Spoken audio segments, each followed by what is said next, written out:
Olá, galera! Vamos continuar aí na nossa aula de ética, falando da estrutura da OAB.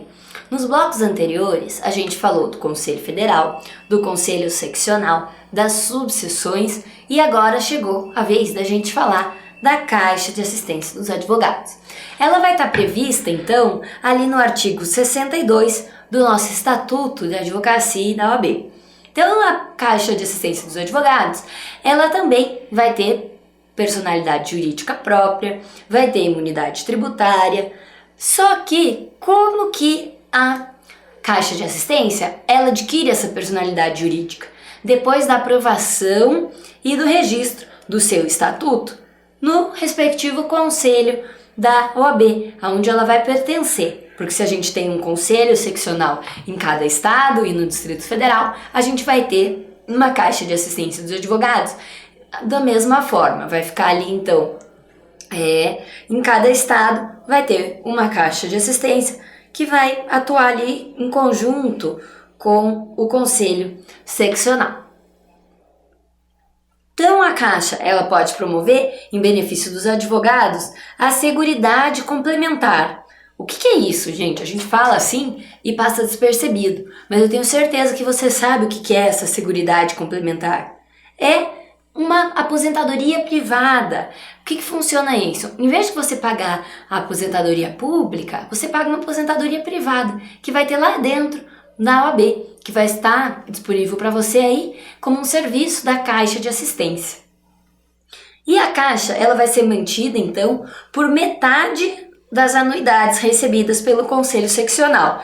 É a metade do valor líquido, gente. Não deixe o examinador da prova te enganar. É o valor líquido das anuidades. E não contam aí, nesses valores, as multas e qualquer outro valor que o Conselho venha a receber. É apenas metade do valor das anuidades.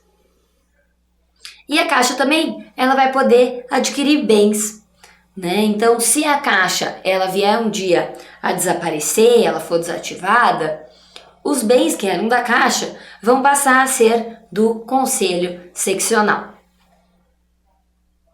E como que acontece aí a criação da Caixa? A criação da Caixa de Assistência é feita pelo Conselho Seccional.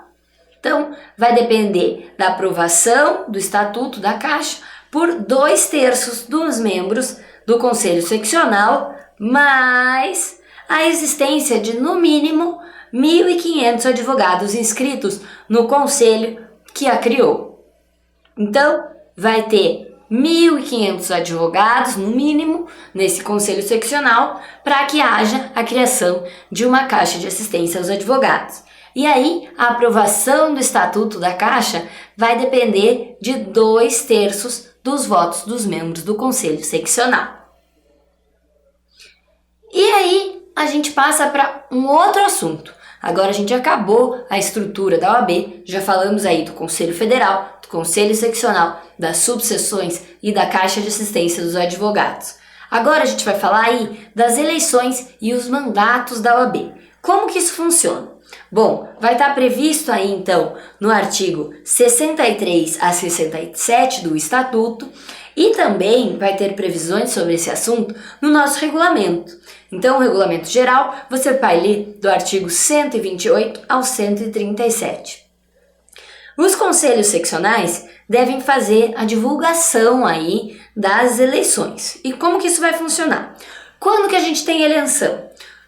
É a segunda quinzena do mês de novembro. Lembra que é pertinho do final do ano, no último ano do mandato. Como que isso acontece? Mediante cédula única de votação direta dos advogados regularmente inscrito. Então a pessoa não pode estar licenciada, a pessoa tem que estar pagando ali as anuidades em dia, enfim. Quanto tempo que vai demorar esse mandato? Quanto tempo demora as eleições? Então, a eleição, ela vai durar pelo prazo contínuo de 8 horas. Então, todos os advogados ali têm 8 horas para ir até o local fazer a votação. Então, esse prazo vai ser contínuo, né? São 8 horas sem intervalo, então ninguém sai para almoçar, ninguém que está trabalhando nas eleições vai sair para almoçar, para tomar lanche, alguma coisa assim, né? Fazendo com que a votação pare para isso. Não, aí vai ter troca aí do pessoal que trabalha lá, porque as 8 horas são ininterruptas, porque às vezes o advogado só pode ir no horário de almoço, né? Então não tem como fechar para o povo ir votar lá. Tem que ficar aberto essas 8 horas ininterruptas. Então, e o início do tempo, né, o início do horário para votação vai ser fixado pelo Conselho Seccional de cada estado aí. Quem que vai votar? Só vota os advogados, né, gente? Então, todo advogado é obrigado a votar, mas ele pode tá viajando, pode acontecer alguma coisa e ele não conseguiu comparecer. Se ele não comparecer sem um motivo justificado, ele vai pagar uma multa de 20% do valor da anuidade. Tá escrito errado aqui, ó. Anuidade. E quando ele tiver um motivo justo para justificar a falta dele ali na eleição, por que ele não foi votar, ele tem que fazer essa justificativa por escrito. E ela vai depender, então, de aprovação pelo Conselho Seccional. Se for aprovada, beleza, você não precisa pagar nada, mas se você não tiver a sua justificativa aprovada pelo Conselho Seccional, você vai recair aí na multa do valor de 20% da anuidade. Irregularidade na inscrição, né, não comete o pagamento, ou não está ali podendo exercer a profissão, está licenciado do exercício da advocacia, não vai poder votar, tá? Então quem está licenciado não vota. E quando você tem uma inscrição suplementar, eu, por exemplo, posso advogar no Maranhão e posso advogar em Santa Catarina. Então eu vou ter 2 OABs, certo? Eu vou ter uma de cada estado, se eu tiver mais de 5 processos em cada estado. Lembram de tudo isso? Se eu tiver uma inscrição suplementar, aonde que eu vou votar? Aonde foi feita a minha inscrição principal. E aí eu vou avisar o Conselho Seccional do lugar onde eu não for votar e eu tiver outra inscrição. Oi, tudo bem? Eu vou votar lá em Santa Catarina, porque na época eu vou votar por lá. Ou então eu vou votar no outro estado, enfim, você tem que avisar o conselho, mas de regra você vota onde você tem a inscrição principal.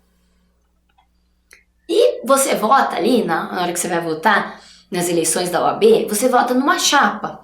Então, você não vota em uma pessoa única, igual como, por exemplo, quando a gente vai votar nas eleições normais. Você escolhe um presidente, um prefeito, um governador, enfim. Você vota numa chapa, num conjunto de pessoas. E esse conjunto de pessoas, ele vai estar sempre atrelado. Então, uma pessoa não pode participar de 2 chapas, por exemplo. Então, a chapa sempre tem que vir completa. Então, a chapa vai indicar uma pessoa para cada cargo e tem que estar preenchendo todos os cargos.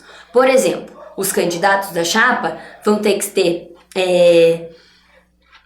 ali a sua exigência, né, para o conselho, para a diretoria, para a delegação do Conselho Federal, a diretoria da Caixa de Assistência dos Advogados. Então é um conjunto de pessoas. Então por isso que chama uma chapa. Você não vota para presidente da OAB, você vota para uma chapa para gerir a OAB.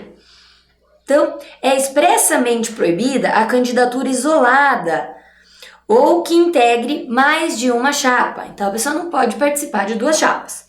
A eleição é direta para todos os cargos em chapa, né? Salvo a do presidente nacional da OAB, que vai ser semidireta. Então, nos casos que o estatuto e o regulamento eles forem omissos quanto a algum problema ali que haja na prática, né? Quanto à eleição da OAB, a gente vai se utilizar aí para sanar essa omissão, o Código Eleitoral. E quem que pode se candidatar? Os advogados regularmente inscritos na OAB e que estejam em dia com as suas anuidades. Então, existem alguns requisitos ali para você poder se candidatar para algum cargo da OAB, para você fazer parte de uma chapa da OAB. E quais são esses? Não ocupar cargo ou função incompatível com a advocacia, referidos no artigo 28 do Estatuto, em caráter permanente ou temporário, ressalvados o dispositivo do artigo 83. Não ocupar cargo ou função dos quais possa ser exonerado ad nutum, mesmo que incompatíveis com a advocacia. Não ter sido condenado por qualquer infração disciplinar, com decisão transitada em julgado, salvo se reabilitado pela OAB. Então, se a pessoa tem uma infração disciplinar, ela tem que ter sido reabilitada pela ordem, tá em dia ali, para poder se candidatar em alguma chapa.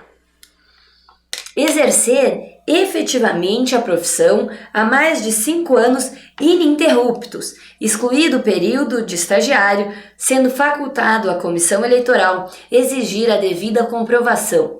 Então, se você quer fazer parte de uma chapa, você quer ser ali algum membro da ordem, você tem que ter pelo menos 5 anos ininterruptos na atividade de advocacia. Então, não adianta eu exercer a advocacia por 2 anos, aí viajar para fora, né, deixar a minha OAB ali quietinha, não usar, não advogar aqui, e aí depois eu exerço mais 1 ano, depois eu arranjo um cargo público, depois eu exerço por mais outro ano, até completar 5. Não, você tem que exercer 5 anos ininterruptos da advocacia para poder se candidatar ali como membro de alguma chapa para ir para a eleição. E os 5 anos eles vão ter que ser completados até o dia da posse e não até o dia das eleições. Tudo bem? Então, não pode estar com débito, com a prestação de contas ao Conselho Federal, no caso de ser dirigente do Conselho Seccional. Importante, grifa aí comigo, nenhum cargo eletivo da OAB é remunerado, nenhum, pois o mandato é considerado uma prestação de serviço relevante para a ordem. Então lembre que vão existir funcionários da OAB que vão exercer o regime seletista, mas as pessoas que são membros da OAB, ali que ocupam esses cargos, que são submetidos à eleição, não possuem nenhum tipo de remuneração. E as hipóteses de inelegibilidade? Vai depender aí da resolução 16 de 2006 do Conselho Federal da OAB. E o que ela vai dizer para nós? Quem que não pode se candidatar? Os advogados que exerçam cargo ou função incompatível com a advocacia, estabelecidos no artigo 28 do Estatuto, sendo exercício permanente ou temporário. Aqueles advogados que exerçam cargos ou funções em comissão, de livre nomeação e exoneração pelos poderes públicos, ainda que compatíveis, com o exercício da advocacia. Aqueles advogados que tenham recebido sanção disciplinar com o processo transitado em julgado, a não ser que tenham se reabilitado. E estejam em débito a prestar contas com o Conselho Federal na condição de membro da diretoria do Conselho Seccional responsável pelas contas. Considera-se em débito o não envio da prestação até a data do pedido de registro ou de sua rejeição após a apreciação do Conselho Federal com trânsito em julgado. E como que funciona então os prazos e a data da posse e do mandato? Então o prazo do mandato é de 3 anos.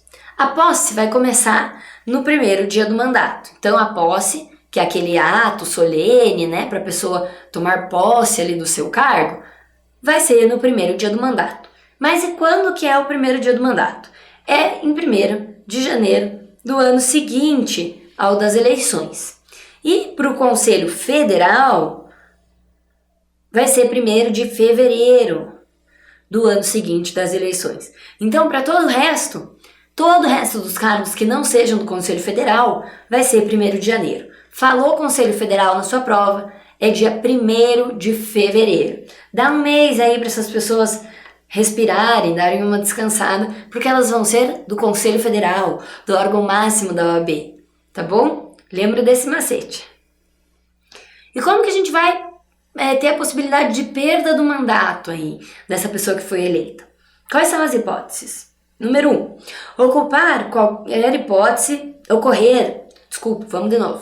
Número 1, ocorrer qualquer hipótese de cancelamento da inscrição ou licenciamento do profissional. Então, é cancelamento e licenciamento da inscrição. 2, o titular sofre condenação disciplinar transitada em julgado. Então, se ele sofreu uma condenação disciplinar, vai ter aí uma sanção. E aí, essa sanção vai ter que, esse processo, ter sido transitado em julgado. 3. O titular faltar sem motivo justificado a 3 reuniões ordinárias consecutivas de cada órgão deliberativo do conselho ou da diretoria da subseção ou da Caixa de Assistência dos Advogados, não podendo ser reconduzido no mesmo período de mandato. Então, a pessoa não pode faltar sem motivo justificado a 3 reuniões consecutivas. Tudo bem? E a eleição da diretoria do Conselho Federal? Ela vai ser um pouquinho diferente, gente. Como que vai funcionar? A gente tem que seguir ali as particularidades das eleições da diretoria do Conselho Federal. Será admitido o registro junto ao Conselho Federal de candidatura à presidência desde 6 meses e até 1 ano antes da eleição. Então, para você se candidatar, vai poder ser de 6 meses a 1 ano antes da eleição. Então, veja que é um tempo ali bem adiantado para você se candidatar. Letra B. O requerimento do registro deverá vir acompanhado do apoio de, no mínimo, 6 conselhos seccionais. Seccionais. Por quê? Porque os conselhos seccionais vão ter um para cada estado e um no Distrito Federal. Então, no mínimo 6 conselhos vão ter que estar te apoiando ali para você fazer parte da diretoria do Conselho Federal. C. Até 1 mês antes das eleições, deverá requerido o registro da chapa completa sob pena de cancelamento da candidatura respectiva. Então, a tua chapa tem que estar completa, pelo menos a 1 mês antes, até 1 mês antes das eleições. No dia 31 de janeiro do ano seguinte ao da eleição, o Conselho Federal elegerá em reunião presidida pelo conselheiro mais antigo, por voto secreto e para mandato de 3 anos, sua diretoria, que tomará posse no seguinte dia.